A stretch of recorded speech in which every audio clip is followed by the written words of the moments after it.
Real talk lang ha, hindi ka nag-feel sa freelancing. Inconsistent ka lang. So for VA Matrix 2026, task number 2, let's talk about daily habits that will turn you into a client-ready virtual assistant. Hindi talent ang nagpapalakas sa VA skills, habits. So let me share with you something that I have been doing kung paano ko napatagal yung aking virtual assistants freelancing business for almost 17 years. Ang kailangan mo, daily practice, consistency.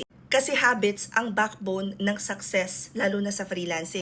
Every time na pinipili mo na mag-practice kahit konti, you are becoming more client-ready than yesterday. So for today's task, I want you to go to Google Chrome, waffle icon, click on calendar. Remember, our keyword for today is build. Do something good for your body, do something good for yourself, do something good for your investment, do something good for your loved ones, and do something good for self-development. I need you to write down one particular activity corresponding to each of those words. Halimbawa sa build, mag-walk ka for 20 minutes outside. For yourself, gusto mong maligo for 1 whole hour nang hindi ka naaabala. For investment, obviously, you wanna do something that would earn you money. Halimbawa, you wanna dedicate that time for learning or paggawa ng task natin dito sa VA Matrix 2026, ganyan. Loved ones, spend 10-15 minutes, chika-chika lang kayo with mother or your kids, and then for self-development, you promise to read 15 pages of a self-development book per day. Once you've established that, go back to your Google Calendar,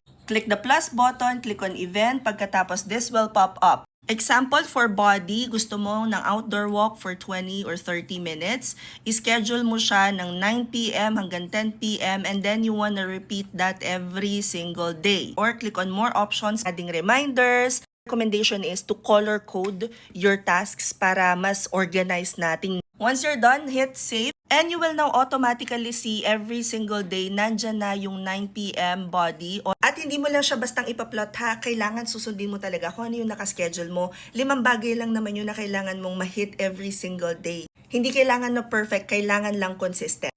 One habit today, one step closer sa first or sa next client mo. So for day 2 of VA Matrix 2026, we learned about consistency and we also learned how to set up Google Calendar. Kung gusto mo ng daily tasks, daily habit, something that would help you become client ready this 2026, then this one is for you. Nasa tamang tao ka na, kaya wag ka na magpahuli pa, sumama ka na sa challenge na to. And again, document your journey, tag me, and use the hashtag VAMatrix2026. Huwag niyo kalimutan ha, before 12 midnight every single day magpo-post ako ng bagong videos na pwede ninyo sundan na some sort of roadmap kung gusto niyo na maging freelancer, virtual assistant, or gusto niyo na mag-work from home gamit ang computer at internet.